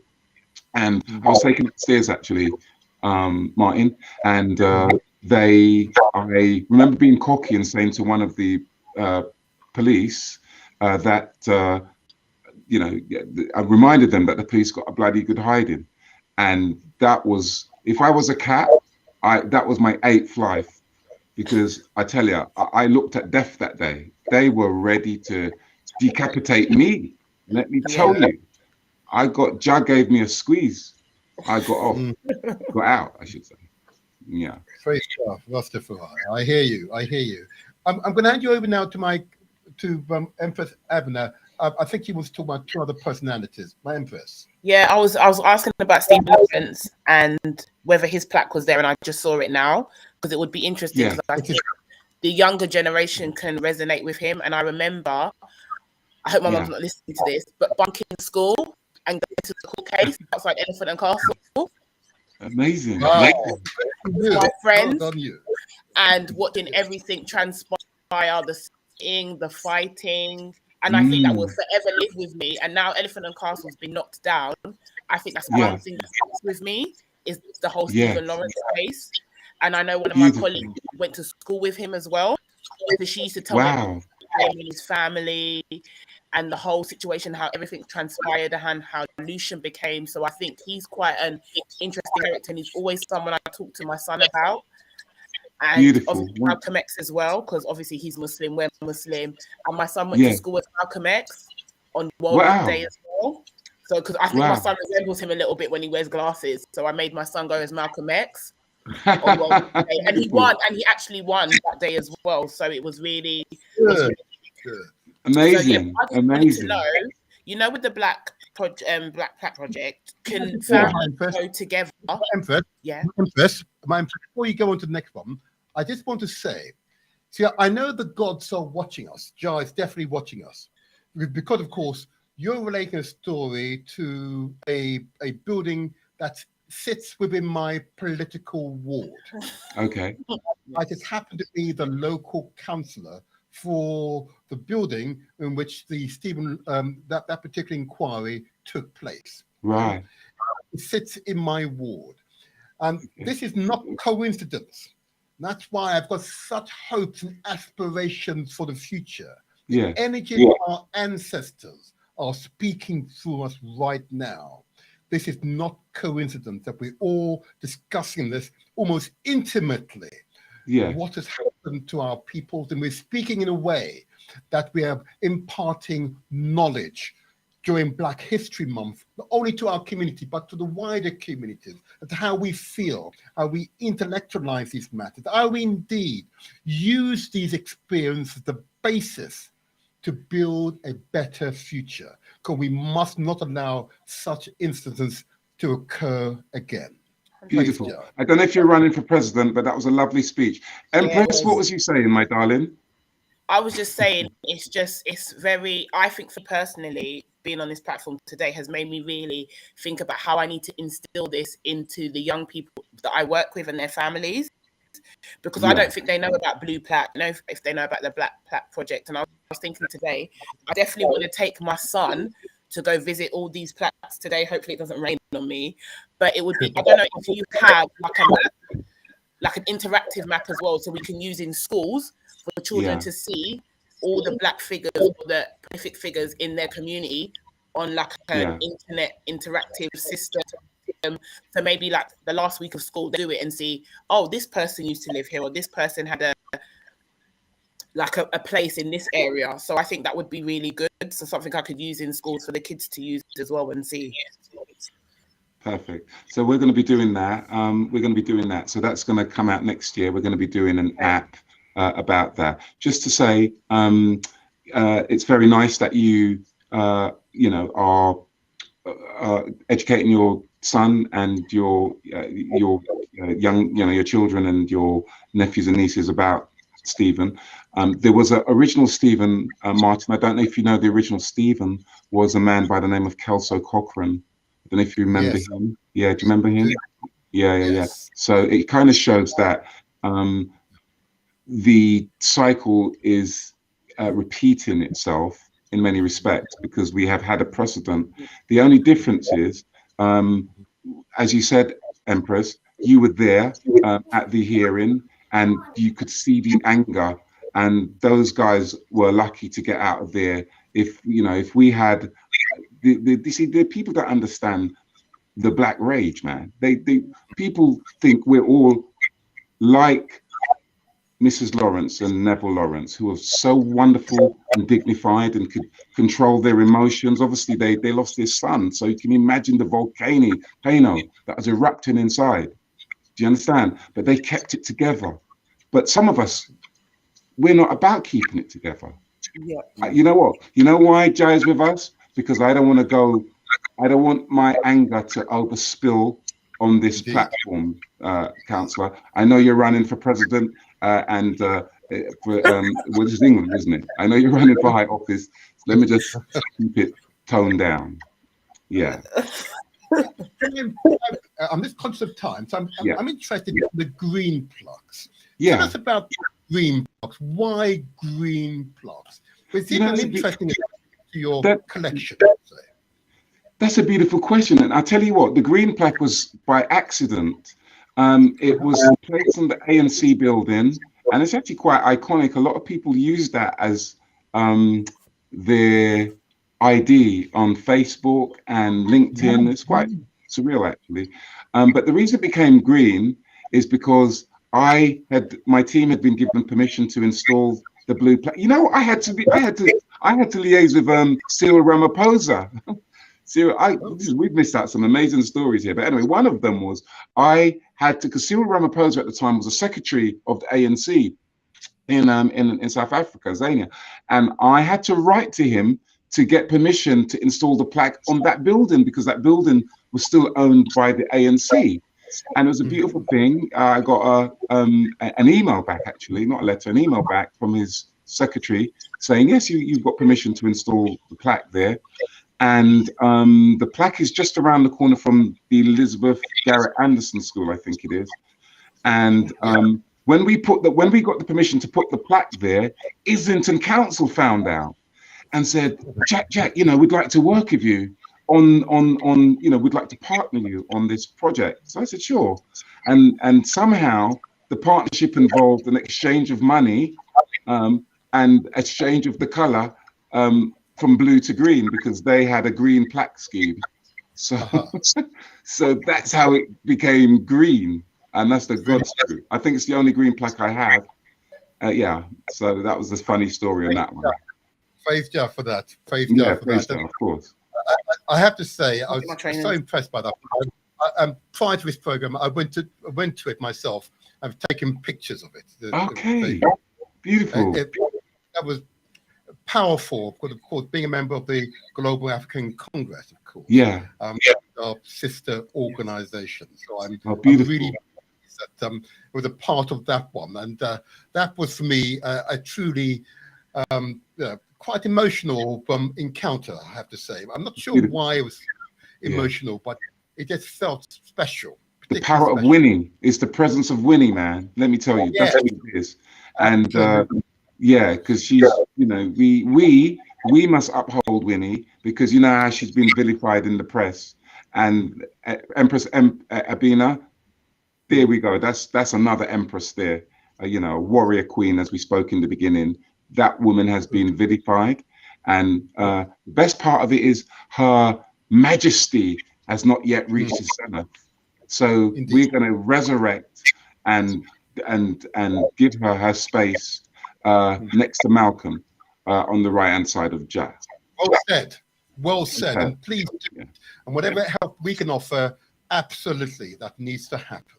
Can I ask you another question on the bronze plaques? Yes. Why bronze plaques? What's the significance? So far, only women have been recipients of the bronze plaques. Basically, there is no real significance, but sometimes I wanted to make the plaque even more significant than aluminium blue or steel blue or stone. I wanted to make it bronze. And Claudia obviously was worthy of one. How many do I have? Yeah, I have two. I don't know that third one. That third one's not me, you know. Yeah, Mary Prince, Claudia, and of course Mary Prince. The Mary Prince plaque is on the Senate House in Camden. It's a Grade 2 listed building, and it is to a sister who was an abolitionist and a writer. She experienced the horrors of slavery firsthand and wrote about it in a wonderful annual for the world to see. And they knocked down her house, obviously, and built the University of London on it, which is part of SOAS. And I, with the blessings of the Holy Creator, was given special dispensation to put her bronze plaque on the building, on the library, on Senate House. It's insane, man.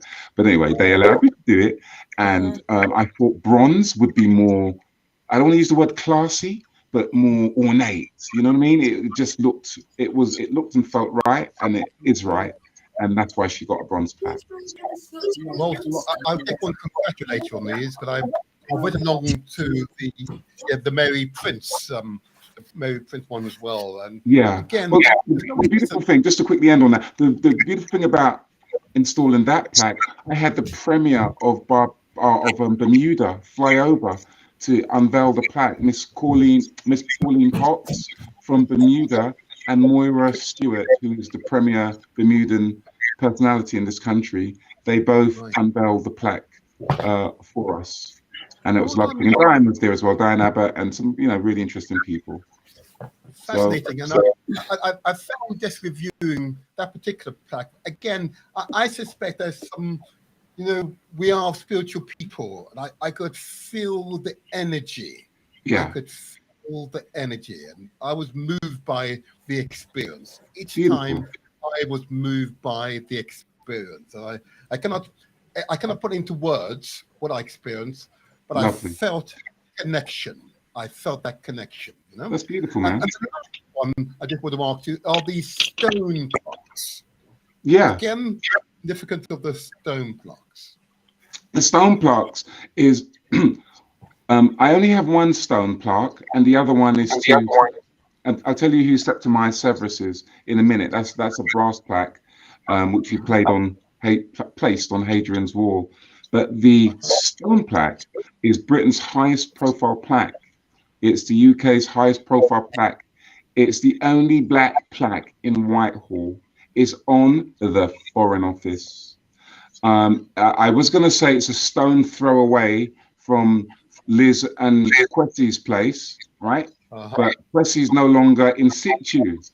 He was the first to get the chop. Liz is coming next. Don't watch that. Anyway, yeah, don't watch that. She's next. But the Foreign Office, yeah, this man, his name is Ignatius Sancho, a remarkable man of letters, a very erudite, amazing brother who himself had bought his freedom. He was born into servitude. His mother died at birth, I believe, or pretty early on in his youth. His father also. And he was taken in by one of the aristocratic liberals of the time. I don't want to misquote, but I think it was Lord Montague. In fact, I'm pretty sure it was actually, come to think of it. And he was as a waiter. He waited on him and the family and so forth. And at some point made enough money. Obviously, he had a good education. So as I said, he was a composer as well, man of letters, wrote very, very well. And at some point was able to buy his freedom, and he set up shop in King's Charles Street, which is, and he was selling so-called slave-produced goods, rum and cotton and the like. And they knocked his house down. And built the Foreign Office upon it. Yeah. You know what? They couldn't imagine that we would come along and claim that space, just like our Scott of the Antarctic claimed the Antarctic with his flag. Boom. We thought, you know what? The Foreign Office was a space that you guys have taken over from Ignatius Sancho. So we were given special. It was not even a privilege because I had to knock down that door to get that plaque up there. And like I said, every plaque is a story. If I tell you, basically, we tried to put a blue plaque there, and they didn't say no. They said hell no for a blue plaque, right? And so we found a way of them accepting, as part of the architecture, a symbol of African humanity, and that's what that plaque is. Well done. I don't want to clap you. Well done. Yeah. I know that was tough. I know what it's like. Trust me. The next plaque, put on the plaque that was next to it was interesting, Jack. I'll put it back up. I apologize. There we go. You know what I put it back up. Jack? Yes. I just quickly. Everyone thinks the first black people, a lot of the young people think the first black people came in the Windrush, and I keep telling them, no, the first black person came in the Roman times, and he was a slave, but nobody ever believed me until I actually proved them, right? And I said, this is a timeline of black history, but everyone thinks it's the Windrush, and I said, this has never been Windrush. Black people were here from Roman times. Sis, they were here before that. This is a beautiful thing. I'm glad you realigning the young people, because it definitely wasn't on the Windrush. We had black folk even here before. That Windrush is just the other day, and that's a myth that is too often peddled, which is quite offensive actually to a lot of people. I'm no longer offended by it because I can see what the strategy is to make us feel that we've only been here 70 plus years. Or so. But if we told them that, well, actually, and this is a fact, that Africans were in England before the English, and that, by the way, is so easy to prove because the English came here in 640. They came here in the 7th century along with the Jutes and the Anglos and the Saxons from Germany, and black folk were here before. And the plaque on the right confirmed that, because there was an African emperor by the name of Septimius Severus, who ruled Rome from England, from York. That's quite a formidable claim, right? but it's a fact, and it's it cannot be disproved. And we were given special dispensation by English Heritage, no doubt, to put that plaque there on Hadrian's Wall, because that was the place, Martin, or that was the landmark in which he commanded a legion, or a number of legions, but one of them was an African legion, by the way, to protect England from the invading Celts, from the Scots. So this myth, of us arriving here on the 22nd of June, 1948, is poppycock, as the English would say. Poppycock indeed. I'm just conscious of our time, so we've got maybe 5 minutes, a little bit to fit into 5 minutes. I don't want to go over time for those who are listening to us via Galaxy, although it goes slightly over if you're on YouTube and Facebook. Can I'll just take this down for the moment. You mentioned in your description memorials. I know you've designed memorials outside of a hospital recently. Is that right? Yes, my beautiful brother. Yeah, I've done 2 statues, been inspired to do 2 statues, designed and had them installed. The last one was to African and Caribbean nurses. It's called, ironically, listen to this, it's ironic. It's called the Windrush and Commonwealth NHS Midwives and Nurses statue. But the reason I called it that is because the NHS was founded in the same year as the arrival of the Windrush in 1948.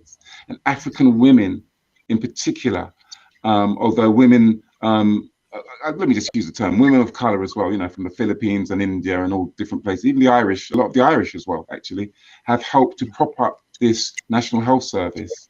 And I wanted to pay homage to them with a beautiful statue. In fact, I got the statue here. This sounds all rather contrived, but I just figured you might ask me that question. And so this is the statue.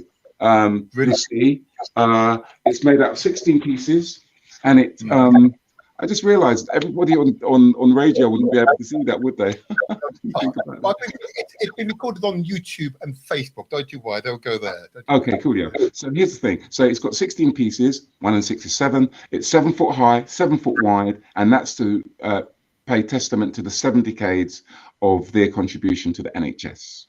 So that's that statue. It's outside Whittington Hospital. If anybody wants to go along, it's the most beautiful piece of art, even if I say so myself. And it's actually based, this is an exclusive, and it's a God's truth. It's based on Isis and Horus. Isis suckling Horus. Well, this is African women suckling the baby NHS, which would have died in its infancy without them. You want to ask me about the other memorial? Do we have time? Please, yeah, go ahead. Yes. The other memorial I did is, according to the Evening Standard, the most famous symbol of diversity, public symbol of diversity in the United Kingdom. So that's quite some honor. It's on Windrush Square, and it's to African and Caribbean soldiers. It's also, it's very quick. It's also known as the Brixton Cenotaph, and it's a most amazing space of landlines. The energy there. Now, if you want to talk about energy, go to Windrush Square and see the memorial that I designed there. It's amazing. It is amazing, and I equally agree. The energy flows through you in Windrush Square. For real. It is something else. And I just want to, just for the purposes, I know she's gone now, but just for the purposes of Empress Abner, as regards the African connection or presence in Britain, okay? I'm going to bring up this image, which you will recognize. Okay? There you go. This image, of course, of so-called Cheddar Man. Yeah. There you go. There you are. So-called Cheddar Man. Plaque. 12,000 years. You go ahead, brother. Yeah. There you are. Thank you. In fact, I could say 10,000, but most certainly evidence of the African presence in Britain more than 10,000 years ago.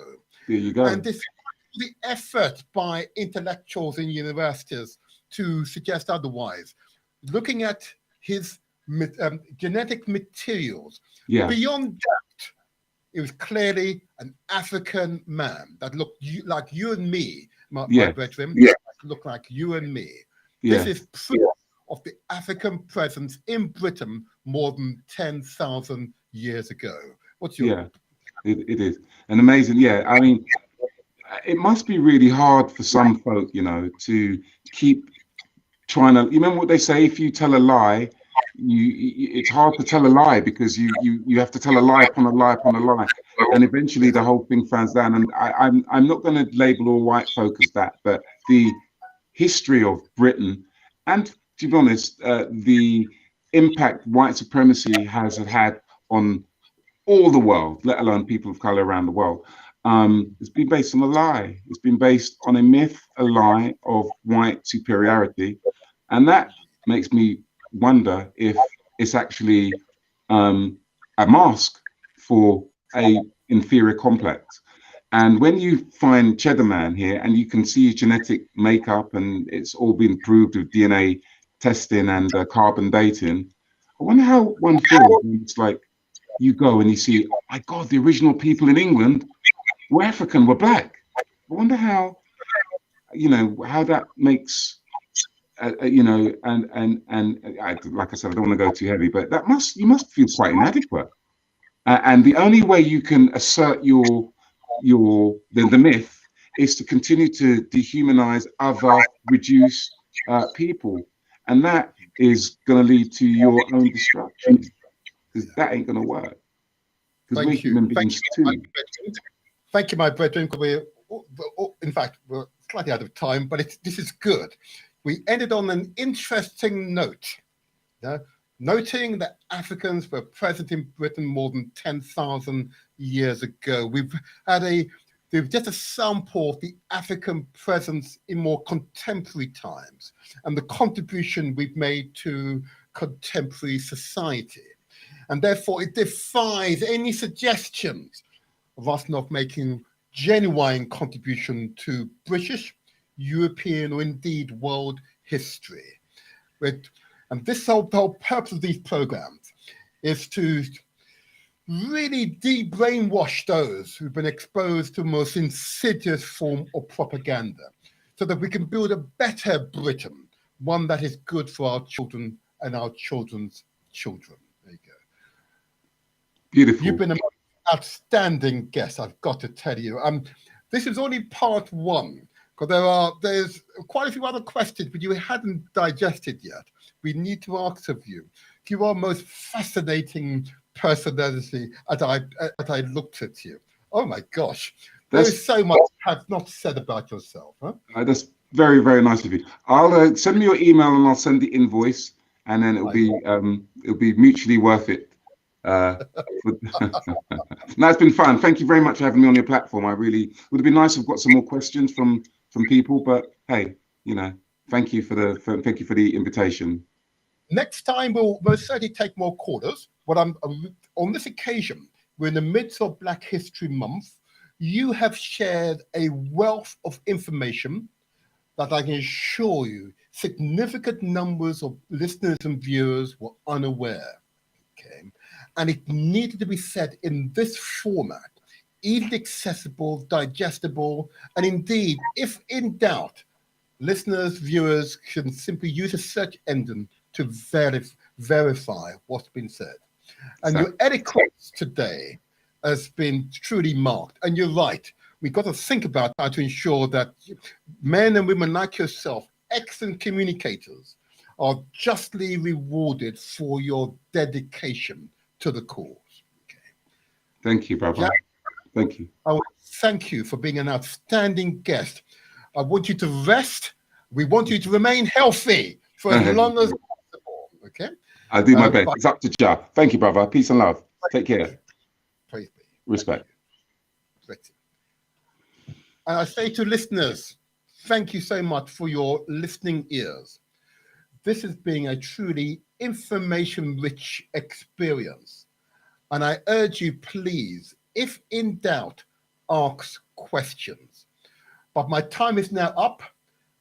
Until the next strong, I remain the motivator, where we translate our words into actions. And remember, success is ours for the taking. Praise be to you all. Good day. Good day. Stay well. Stay well. Good day.